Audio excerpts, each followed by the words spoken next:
They say every wrinkle on a woman's face hides a story.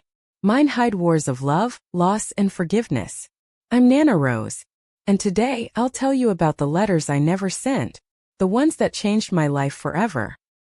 The Young Dreamer. I was born in a small American town, where dreams were louder than church bells. My father sold flowers. My mother sold hope, and I wanted to see the world beyond our fence. At 18, I fell in love with a boy named Thomas Reed. Tall, gentle, and full of promises. We planned our lives under the oak tree behind my father's shop. He promised letters every week when he left for the army. The first letter came, then the second, then they stopped. For months I waited by the window, heartbreaking with every passing train. Until one evening a letter came, but it wasn't from Thomas. It was from the army. We regret to inform you. That day, a part of me stopped believing in forever. The marriage of survival. Time doesn't heal. It hides the wounds under routine. A year later, my parents introduced me to Edward Mills, a banker with polite hands and distant eyes.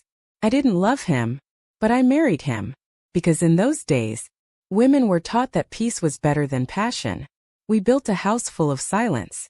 He provided everything but affection. I cooked. I cleaned. I smiled at the neighbors. And I cried into my pillow every night. The only thing that made me stay was our son, Daniel. He was my sunshine in a windowless home. But Edward never saw him as joy, only as responsibility. So I started writing letters to Thomas again. Not to send, but to survive. Dear Thomas, today I burned another meal. But not as badly as the pieces of myself I've lost. The breaking point. One winter night, Edward came home angry. A business deal had failed, and the whiskey spoke louder than his heart. He shouted. He slammed doors, and said things no husband should ever say to his wife. Daniel cried, and that's when I decided I would not let my son grow up thinking love looked like fear. I packed 2 bags and left before sunrise. My hands trembled, but my soul was calm.